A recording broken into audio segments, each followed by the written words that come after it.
The purpose of neuroanatomy and all of its tortuous tracks is to allow you to do neurological localization. That is to say, decide where in the brain of your patient the disease process is occurring. That's the total reason for most of you to want to understand the connectivity of the brain. Now let's look at the surface of the brain. We've removed the coverings, the leptomeninges, the pia, and the arachnoid, and I want to just show you the different lobes of the brain as an introduction. In addition, on this brain, you can see the brainstem. The brainstem extends from this region where my probe is, a little bit difficult to see, down all the way here to where the spinal cord was attached. In addition, you can see the cerebellum involved with coordinated motor control, as well as the surface of the cerebral cortex. This is the ventral surface of the brain, and the most prominent feature here is the temporal lobe, which I am outlining. Here is the temporal lobe on the other side, and in front of it is the undersurface of the frontal lobe. Cranial nerves are attached, such as the visual optic nerve and the sensory nerve from the face, the trigeminal nerve, and blood vessels, such as this large basilar artery, are running on the surface.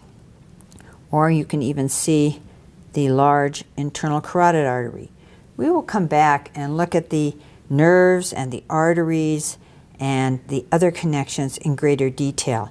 But I just want to introduce you to the region of the medulla, the pons, and the midbrain. And together they make up the brain stem. Let's look at the surface now of the brain and look at the different lobes. You already saw the inferior surface of the temporal lobe coming back to here, and we just kind of arbitrarily draw a line and say that this is approximately the end of the temporal lobe posteriorly and the tip of the temporal lobe anteriorly. And then we look for a sulcus on the surface of the brain. Sulci are these grooves, and the surface structures that are coiled are the gyri. So we have sulci and we have gyri. The gyri have names, but we're not going to learn most of them. However, this major sulcus, the central sulcus, because it runs from the midline all the way down to the lateral fissure, separating it from the temporal lobe, this central sulcus separates frontal lobe in front of it from parietal lobe behind it. And very interestingly, the cortex involved in voluntary movement is in front of the central sulcus, and the cortex involved with primary somatic sensation from your body is the gyrus behind the central sulcus. So this is frontal lobe, this is parietal lobe, this is motor cortex in general, and this is sensory cortex in general. So we're just getting our bearings. The frontal lobe is further sort of divided, and it's hard to see the distinction, but this band along here is the superior frontal gyrus. Then we have the middle frontal gyrus and the inferior frontal gyrus. The motor cortex in front of this precentral gyrus, as we call it, because it's in front of the central sulcus, is an area involved in the left hemisphere, which we're looking at, with the production of speech. And you may have heard of it before. It's called Broca's area. The rest of the frontal lobe is either motor function, planning motor function, or executive function, such as judgment and planning.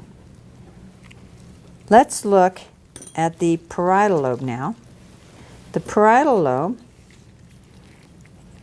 is separated from the occipital lobe by an arbitrary line that we draw between the parietal and the occipital regions, these little notches here.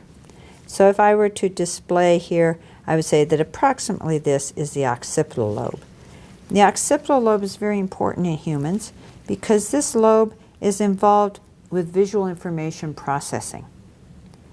It's a wonderful brain that we have, and we are very specialized as humans for visual computation or orientation and analysis. So we have our three lobes.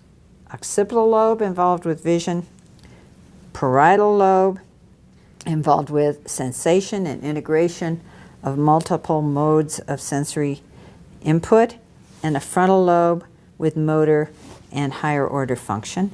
And this temporal lobe that is down here is very much involved with auditory information, which is coming into this fissure here that I'm pulling down.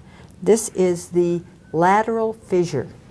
And auditory information, sound, comes to both hemispheres and is processed here. And this area behind it, the superior temporal gyrus, this back part here is involved in the comprehension of language. So you've got two language areas, an interpretive language area and a production language area. And when we study the consequences of cerebral stroke, we'll see that some strokes can knock out one area and you'll have problems producing intelligible speech, while other areas leave you hearing perfectly fine but not understanding what you're hearing, and other lesions or damaging strokes that involve all of this area can leave you with a large deficit, which we call global aphasia. Aphasia is a language disturbance. The temporal lobe, in addition to having an auditory function, has an area underneath this gyrus here, which is required in one hemisphere for forming new memories. It's called the hippocampus, but it's not visible here. So temporal lobe, auditory, and new memories. Occipital lobe, visual information, processing, and recognition. Parietal lobe, somatic sensation from the face and the body. Frontal lobe, motor execution voluntarily, planning and execution of appropriate judgment and actions. The two hemispheres are not identical, and later we'll talk about special localizations between the hemispheres, but right now I just want to point to the fact that the two hemispheres are held together by a large band of fibers called the corpus callosum. What I have here is a coronal section through the brain. What we've done is we've taken our brain and we've sliced it like through this way, and so this is called a coronal or frontal section. And I'm going to rest it here so that you can see the internal structure of the brain. We'll deal with these in more detail, but right now you can see that those gyri that we were looking at and the sulci, the dips in between, can be easily distinguished. And the gyri are covered with a nice layer, beige in color, and that is your gray matter, as we say, of the cerebral cortex. Maybe we should have called it beige matter. And beneath it is a lighter area, which we call the white matter.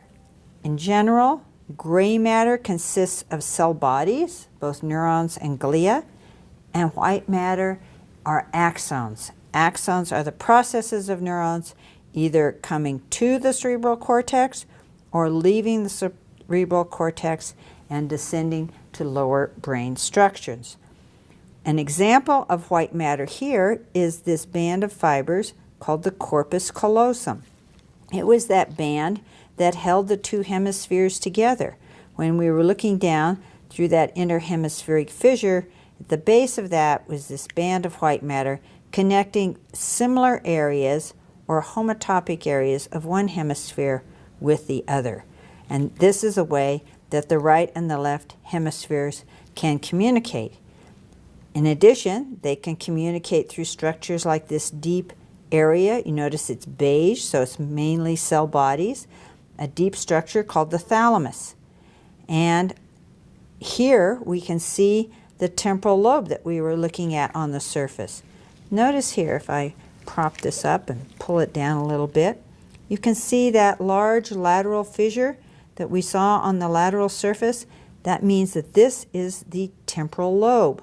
You can even see a blood vessel in there. This bit of cortex buried underneath the hemispheric temporal and parietal lobes is the insula. We're not going to deal with that, but it does have a name. It's where the cortex got buried as it became more and more convoluted. This is parietal, or it could be motor cortex. I can't tell with an isolated section exactly if we're in the frontal lobe or the parietal lobe. It doesn't really matter. And remember, I told you that one of the functions of the temporal lobe, in addition to the auditory region, was an area involved in memory. That area is called the hippocampus, and it's curled up here right in this medial part of the temporal lobe. The other major structure you see in a cross-section like this, or a coronal section, are these holes in the brain. One here, one here, one here, a little bitty one here, and here. These form part of the ventricle system, which we will explore further, but right now just know that they're filled with cerebral spinal fluid. And the leptomeninges, or the pia and the arachnoid, on the surface, if we can zoom in a little bit, we can see them delicately covering the surface of the brain. The main thing I want you to see on this brain is the brain stem. So this is the cerebellum that we saw before out to the side, and the brainstem, recall, was in the middle. Here we have the brainstem on a mid-sagittal. This is cut in the middle. So this is a mid-sagittal section. Here's a bit of the medulla. Here is the pons with a big basilar artery creeping up over it. And here is the midbrain, often hard to see. And finally, then we have deep structures such as the thalamus. And we can see many of the vessels like the anterior cerebral artery here, as well as spaces such as the ventricular system, which we'll look at in more detail.